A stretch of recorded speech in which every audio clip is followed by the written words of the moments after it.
자동차 사고로 세 사람이 죽었는데 하늘나라로 가는 길에 똑같은 질문을 받습니다. 당신의 장례식에 참여한 사람들이 당신에 대해서 뭐라고 말하는 것을 듣고 싶습니까? 그렇게 질문했더니 한 사람이 이렇게 대답합니다.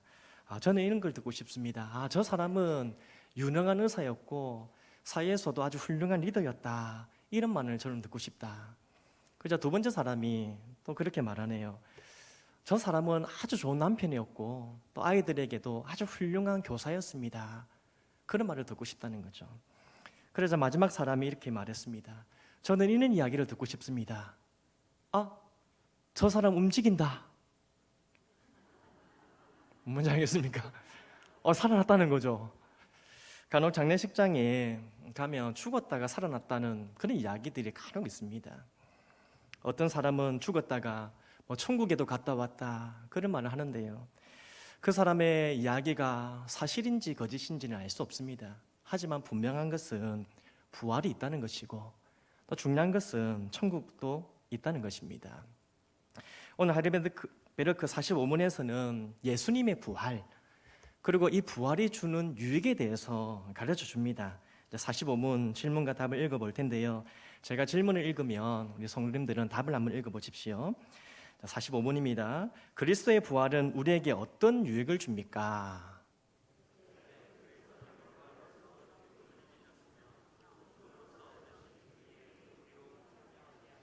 둘째,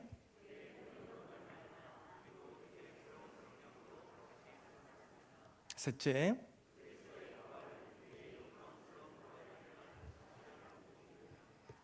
아멘이 막 나오죠.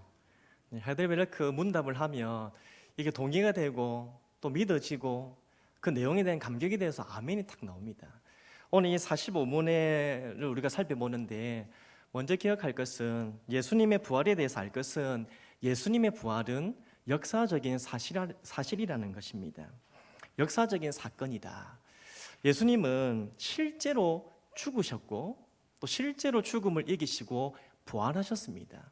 실제로 죽고 실제로 부활했다. 역사적인 사건이란 말이죠. 성경에서 말하는 부활은 단순한 이야기가 아닙니다. 그렇더라 이런 이야기가 아니라 그렇다라는 역사적인 정확한 기사입니다. 엘리야가 죽었던 가부의 아들을 살리는 기사가 있죠. 그리고 예수님께서 나사로를 또 살리시는 그런 이야기가 있는데 그것은 그냥 지어낸 이야기. 와, 그런 것도 있나? 이렇게 재미로 지어낸 그런 이야기가 아니라 실제로 일어났던 유명한 사건입니다. 예수님의 부활 사건도 그렇습니다. 예수님의 부활은 지어낸 이야기가 아니라 역사적인 사건입니다. 정말 죽으시고 부활하셨다는 것이죠. 그런데 지난 2000년 동안 이 사탄은 예수님의 이 죽으심과 부활을 믿지 못하도록 막 속입니다. 사람을 이용해서요. 또 어떤 문화를 이용해서 어떤 것을 통해서든 사람을 속이죠. 왜냐하면 예수님의 부활 사건은 기독교의 핵심이기 때문입니다. 그리고 예수님의 부활이 없다면 기독교의 모든 것이 무너지기 때문입니다. 그래서 사탄은 이것을 믿지 못하도록 계략을 꾸몄습니다. 2000년 동안 사탄이 예수님의 죽으심과 부활을 믿지 못하도록 퍼뜨리는 거짓말을 한번 보십시오. 제가 이게 페이퍼 보시면 있죠. 첫 번째, 기절설 이런 이야기합니다. 기절설은 예수님이 진짜 죽은 것이 아니라 잠시 기절했는데 그래서 이렇게 시원한 무덤에 갔더니 다시 깨어서 일어났다는 것이죠. 그렇게 이야기합니다. 빈무덤설도 있습니다. 이 빈무덤설은 부활의 첫 번째 목격자인 여인들이 캄캄한 새벽이라서 너무 어두워서 예수님의 무덤이 아니라 다른 무덤에 가서 예수님이 없네? 다른 빈 무덤에 가서 예수님이 없네? 그래서 예수님이 살아났다고 착각했다는 거죠. 시체 도둑설은 너무 유명한데요. 이 시체 도둑설은 예수님의 제자들이 예수님의 시체를 훔쳐다가 어디 숨겨두고 봐라 예수님 무덤 비었잖아. 예수님 시체가 없잖아. 그럼 예수님은 부활했다. 그렇게 말한다는 겁니다. 마지막 환상설도 있는데요. 이 환상설은 예수님의 사람들이 부활하신 예수님을 봤다 이런 말하는데 그것은 너무나 보고 싶어서 예수님을 너무 사랑하고 너무 사모하기 때문에 예수님이 살아나신 어떤 환상을 보았다 그렇게 말하는 겁니다. 어떻습니까? 좀 그런 것 같습니까? 만약 이런 여러 가지 설들을 진짜 그런갑다. 그럴 수 있겠네. 그래서 예수님의 죽으심의 어떤 죽으심과 부활의 역사성을 믿지 못한다면 우리도 불신자들과 다름없는 거죠. 성경에 다른 걸 믿어도 예수님의 부활과 죽으심 못 믿겠다. 불신자와 다름없는 겁니다. 그리고 예수님의 이 죽으심과 부활의 역사적인 사건이라는 것을 믿지 못한다면 우리에게도 부활은 없는 겁니다. 사랑하는 성도 여러분, 확신하건대 예수님은 실제로 육체적으로 죽으셨고 실제로 육체적으로 부활하신 줄 믿습니다. 성경은 그것에 대해서 정확히 기록하고 또 증명합니다. 의사인 누가는 예수님의 죽음을 묘사하면서 군인들이 예수님이 옆구리에 창으로 찔렸을 때에 물과 피를 흘렸다거든요. 사실 의학적으로 보면 이 물과 피를 흘렸다는 것은 육체적으로 정말 죽었다는 말입니다. 다시금 풀어서 이야기할 수 없지만 물과 피를 쏟았다, 죽었다는 말이죠. 예수님의 사형 집행관의 선고 자체가 또 예수님의 죽음을 증명합니다. 당시 사형 집행관은 사람을 죽이고 죽인 것을 또 선고 내리는데 전문가거든요. 그리고 자신이 사형 집행 이 선고를 잘못 내리면 자기 목숨이 달아납니다. 근데 안 죽었는데 죽었다 하면 자기가 죽게 되는 거예요. 그래서 사형 집행관이 예수가 죽었다 이렇게 선고를 내리는 것 자체가 예수님이 죽으심을 증명한다는 것이죠. 이 사형 집행관에는 실수가 없다는 겁니다. 거짓도 없다는 것이고요. 또한 예수님은 자신을 제자들에게 직접 나타나셨거든요. 직접 제자들에게 몸소 나타나시면서 음식을 먹으시면서 자신의 부활을 증명하셨습니다. 그리고 예수님의 부활을 목격한 자들도 많습니다. 그 목격자들의 증언이라는데요. 예수님의 부활을 목격한 사람들이 예수님 부활하셨습니다 전했을 때에 사람들에게 환영받지 못했습니다. 목숨을 내놓고 그걸 증거해야 됐거든요. 만약에 예수님의 부활이 거짓이라며 이 제자들이 자신의 목숨을 내놓을 필요가 있습니까? 뭐가 유익하다고요? 그런데 예수님의 부활이 사실이기에 정말 목격했기 때문에 제자들이 목숨 내놓고 담대히 전했던 겁니다. 그 외에도 예수님의 죽으심과 부활에 대한 증거들은 많습니다. 어떻습니까? 예수님께서 정말 육체적으로 죽으셨고 육체적으로 부활하셨다는 사실을 믿으십니까? 네, 아멘입니다. 그렇다면 예수님이 부활하셨다고 하는데 이 부활이 나와 무슨 상관이 있습니까? 사실 예수님이 부활하셨습니까? 믿습니까? 그럼 우리가 그러죠. 네, 믿습니다. 예수님 부활하셨습니다. 이렇게 말은 하는데 솔직히 그게 나와 무슨 상관인지, 예수님 부활해서 그래서 나에게 주는 게 뭔데 별 감흥이 없는 거예요. 그래서 어떻다는 건가 잘 모르겠다 이거예요. 그런데 다시 45문을 질문을 보시면요, 그리스도의 부활은 우리에게 어떤 유익을 줍니까? 이렇게 묻죠. 어떤 유익을 줍니까? 이 말은 그리스도의 부활은 분명히 나와 상관이 있다 이겁니다. 분명히 무슨 유익을 준다는 겁니다. 그렇다면 예수님의 부활에 나에게 어떤 유익을 주는지, 그리고 나와 무슨 상관이 있는지를 한번 살펴볼 텐데요.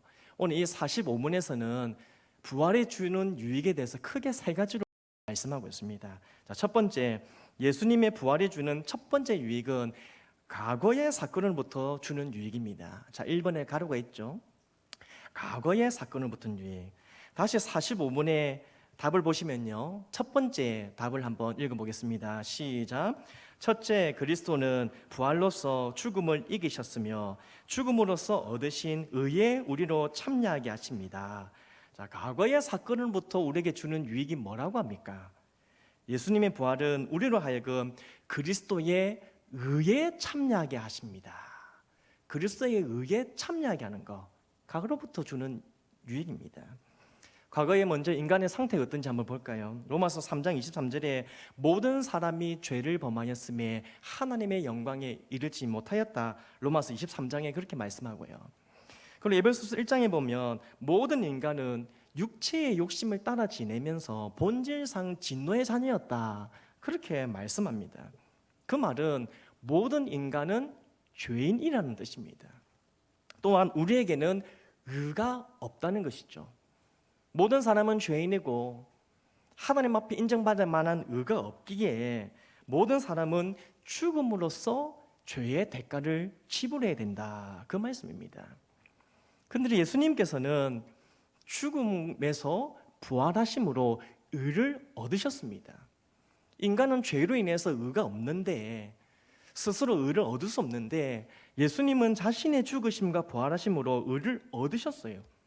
예수님의 십자가에서 죽으심으로 죄의 대가를 지불하시고요, 그리고 그 죽음에서 부활하심으로 의롭다 하심을 얻으셨습니다. 다시 말하면 예수님께서 자신의 몸을 화목제물로 하나님께 드리셨을 때 하나님의 그 의를 받으셨다는 거죠.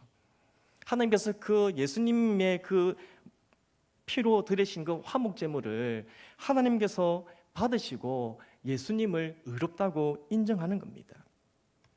감사한 것은 죽음으로 예수님께서 의로움을 입으셨는데, 예수님께서 죽음으로 얻으신 이 의에 우리로 참여하게 해주신다는 사실입니다.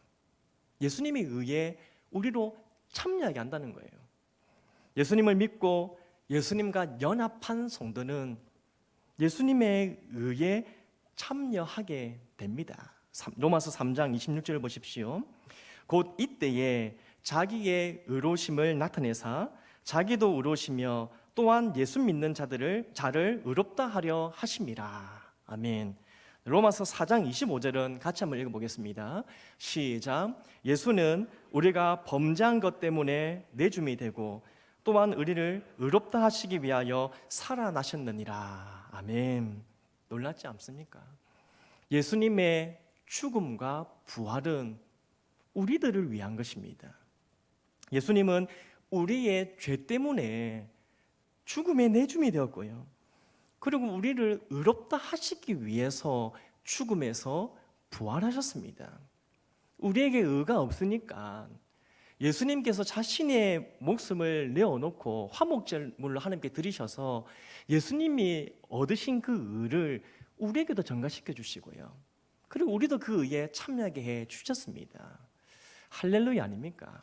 이게 참 은혜라는 거죠. 사랑하는 성도 여러분, 우리들이 죄인입니까? 의인입니까?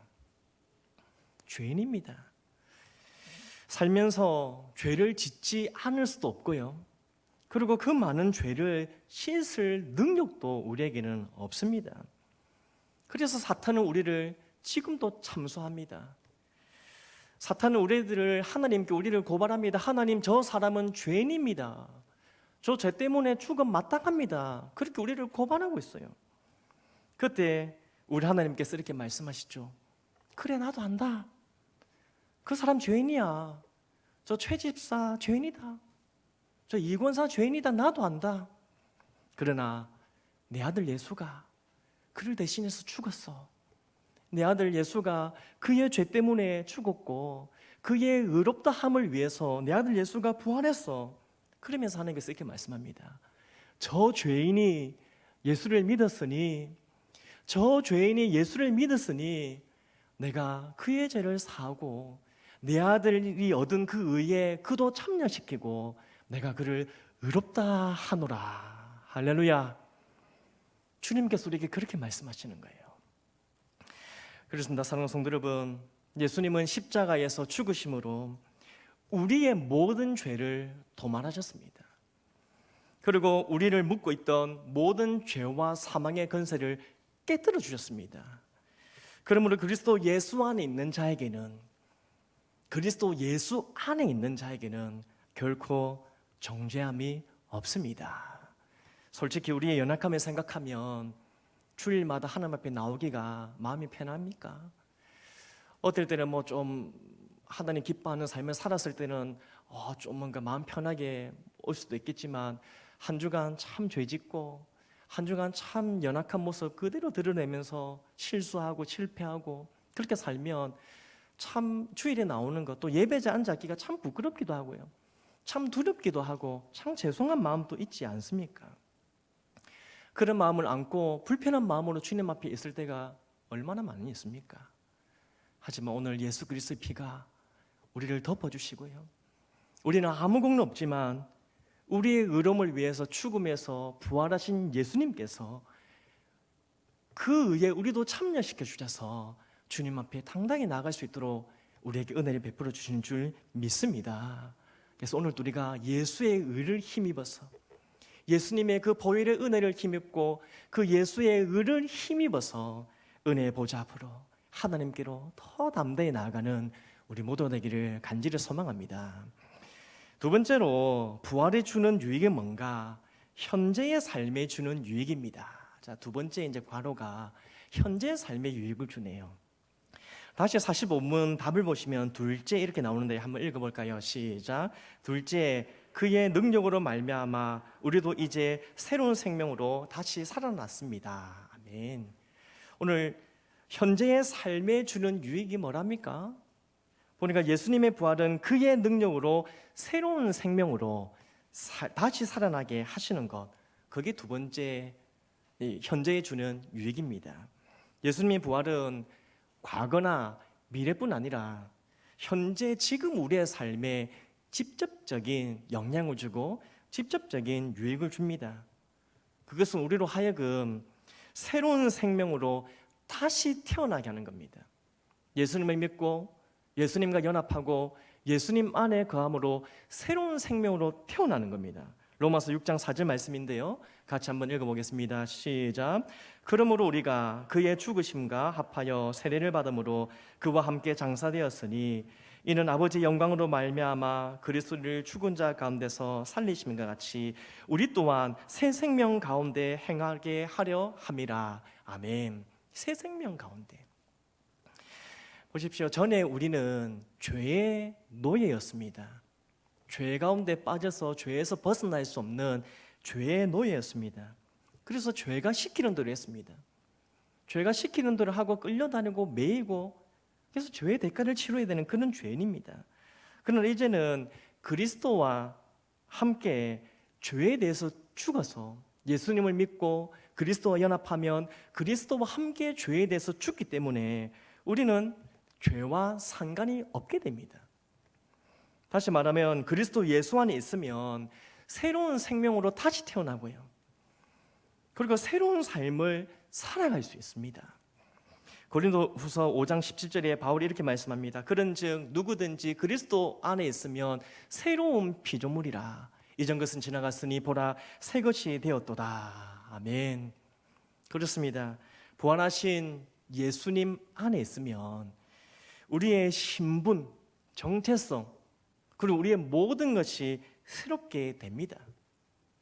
또한 우리 안에 내주하신 성령의 능력으로 우리의 영과 마음이 새롭게 되어서 우리는 새로운 삶을 살 수 있습니다. 내가 사는 것이 아니라요, 내 안에 계신 성령께서 나를 새롭게 하시고 성령께서 내 안에 내주하셔서 나의 신분을, 나의 정체성을, 나의 영과 나의 마음과 나의 모든 것을 새롭게 하시기 때문에 우리는 새로운 삶을 살아가게 되는 것입니다. 부활의 주님을 만난 바울의 삶이 180도 달라지지 않습니까?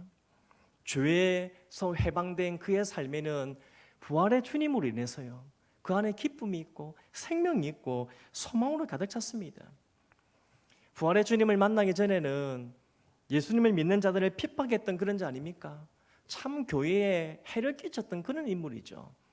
하지만 부활의 주님을 만난 후에 하나님의 종이 되어서 그리스도의 복음을 전하면서 많은 영혼을 주님께로 돌아오게 하고 복음의 열매를 가득 맺는 그런 하나님 일꾼으로 새로운 삶을 살게 되었습니다.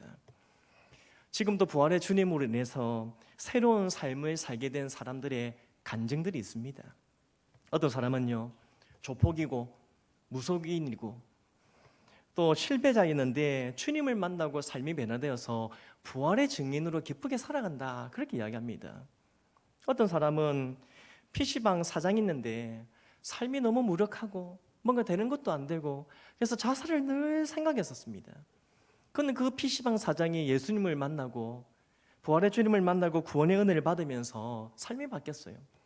자살이 아니라 이제는 게임에 빠진 아이들을 구원하는데 그들을 주님께로 인도하는데 삶을 바치겠다, 그렇게 복음의 사람이 되었습니다.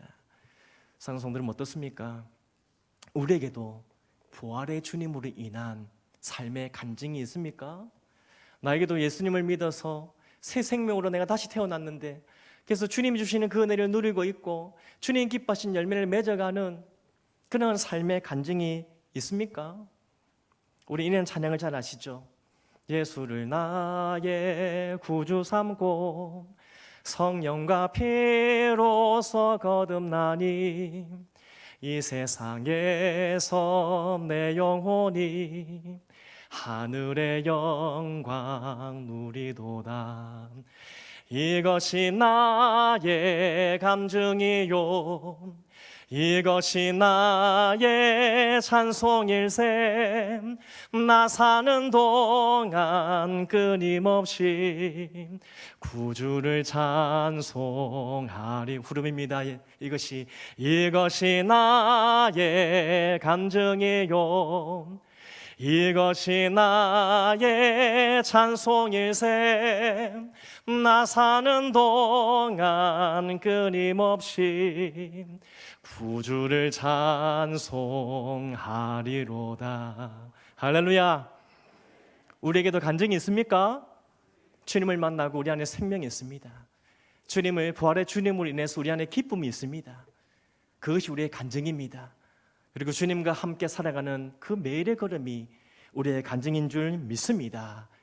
이 부활의 주님으로 인해서 새 생명의 기쁨을 누리시고 하나님이 기뻐하시는 아름다운 열매를 맺어가는 그런 간증의 은혜가 우리의 삶에 충만하기를 주님의 이름으로 축복합니다. 마지막으로 부활이 주는 세 번째 유익이 뭔가? 미래에 나타날 일에 대한 유익입니다. 45문의 세 번째를 보시면요, 같이 한번 읽어볼까요? 시작. 셋째, 그리스도의 부활은 우리의 영광스러운 부활에 대한 확실한 보증입니다. 미래에 나타날 유익이 뭐라고 합니까? 예수님의 부활은 우리의 영광스러운 부활의 확실한 보장이 된다. 보증이 된다. 그렇게 말합니다.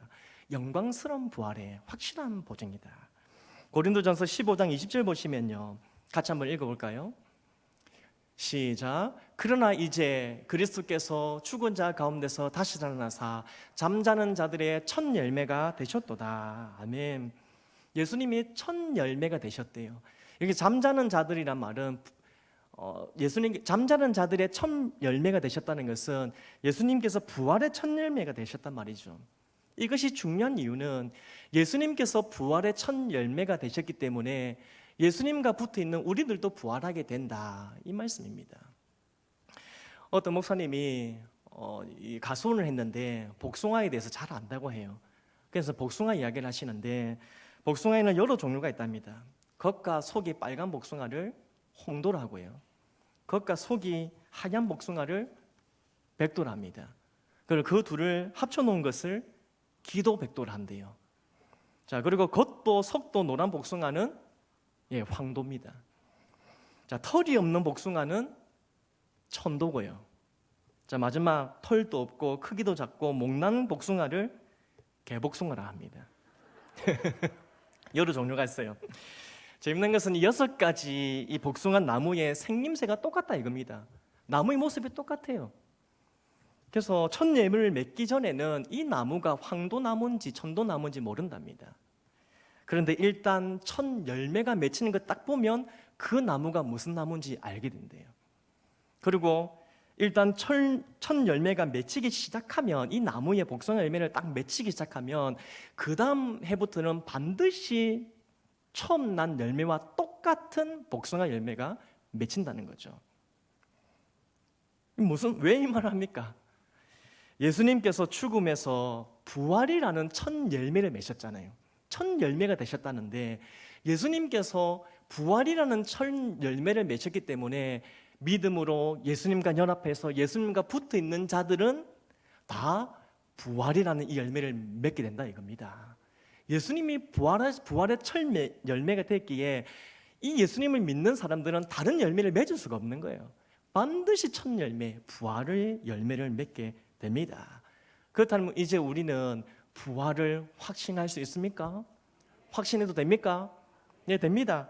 오늘 이 45분의 셋째 답을 보면 또 이렇게 말합니다. 그리스도의 부활은 우리의 영광스러운 부활에 대한 확실한 보증이 된다. 또 이렇게까지 말하네요. 보증이 된다, 이런 말까지 해요. 확실한 보증이 된다. 이 말은 보증, 할부금 제도와 비슷합니다. 우리가 만약 자동차를 산다고 해요.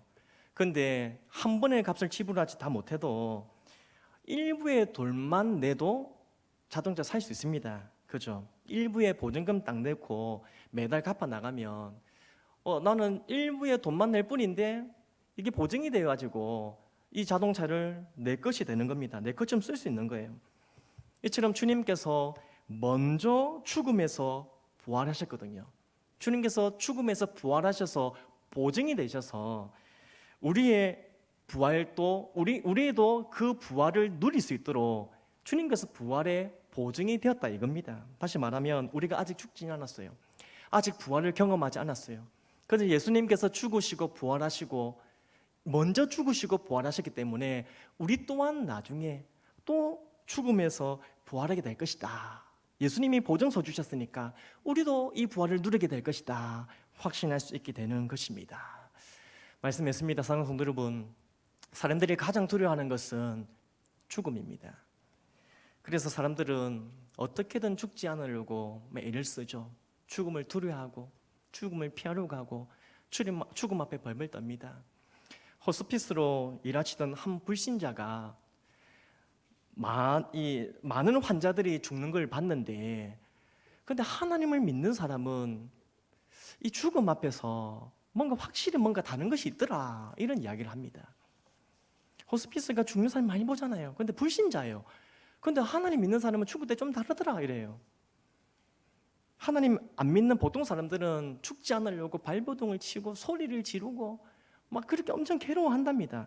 근데 하나님 믿는 사람들은 찬송하고 편안하게 죽음을 맞이한답니다. 어떻게 그렇게 할 수 있습니까? 부활하신 예수님께서 주님을 믿고 주님과 연합한 성도들에게 죄와 사망의 권세에서 이기는 이 승리를 주셨다는 것을 믿기 때문에 그렇게 할 수 있습니다. 고린전서 15장 55절에서 58절 말씀인데요, 마지막 한번 같이 읽어보겠습니다. 시작. 사망아 너의 승리가 어디 있느냐? 사망아 내가 쏘는 것이 어디 있느냐? 사망에 쏘는 것은 죄요 죄의 권능은 율법이라. 우리 주 예수 그리스도를 말미암아 우리에게 승리를 주시는 하나님께 감사하노니 그러므로 내 사랑하는 형제들아 견실하며 흔들리지 말고 항상 주의 일에 더욱 힘쓰는 자들이 되라. 이는 너희 수고가 주 안에서 헛되지 않는 줄 알미라. 아멘. 할렐루야. 그렇습니다. 성도는 죽음 앞에 벌벌 떨 필요가 없습니다. 성도의 죽음은 끝이 아니라 영광스러운 부활을 입게 되는 관문이 되기 때문입니다. 그러므로 성도는 죽음 앞에서 부활을 소망하면서 기쁘게 찬송할 수 있습니다. 우리도 부활하게 될 것을 믿고 기쁘게 찬송하며 노래하며 죽음을 맞이할 수 있습니다. 사실 성도에게 부활이 없다면 세상에서 가장 불행한 자들 아닙니까? 우리가 이렇게 예수님 믿는데 부활이 없다? 그러면 무슨 소용이 있습니까? 예수님을 믿는데 무슨 소용이 있습니까? 지금 이 자리에 예배드리려고 앉아있는데 이것도 무슨 소용이 있습니까?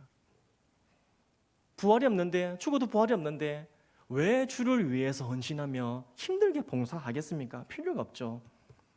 하지만 믿음으로 그리스도와 연합한 성도는 반드시 부활하게 되는 줄 믿습니다. 때문에 그리스도와 연합한 우리들은 세상에서 가장 행복한 사람인 줄 믿습니다. 부활이 있으니까요. 우리는 행복자예요. 우리의 마지막은 패배자도 아니고 불운이 아니에요. 마지막에 주님과 함께 영광스러워 부활할 것이기 때문에 지금도 이 부활의 은혜로 새 생명을 누리고 있기 때문에 우리는 행복한 사람인 줄 믿습니다. 따라서 부활의 주님과 연합한 자들은요, 이 땅을 살아가는 동안에 우리의 믿음을 더 굳건히 다지고요, 그리고 부활을 소망하면서 더욱 주를 위해 헌신하는, 더욱 주를 위해 살아가는 그런 삶이 되어야 할 줄 믿습니다. 성도 여러분, 오늘 45분의 가르침을 함께 보았는데요, 예수님의 부활에 주는 세 가지 이 유익을 기억하시고 행복한 삶, 승리의 삶을 살기를 간절히 소망합니다. 부활의 주님과 연합해서 죄가 사함받고 주님의 의에 참여하는 은혜를 누리시고요, 우리 안에 내주하신 성령으로 말미암아 매일의 삶 속에서 새 생명으로 다시 태어나고 성령의 능력으로 하나님 기뻐하신 열매를 맺는 이 간증이 넘치는 삶을 살기를 소망합니다. 그리고 부활의 확신한 소망 대신 예수님 안에서 미래에 우리도 영광스러운 부활에 참여할 것을 믿고 이 부활의 소망을 가지시고 끝까지 믿음의 길을 달려가는 우리 모두가 되기를 주님의 이름으로 축복합니다.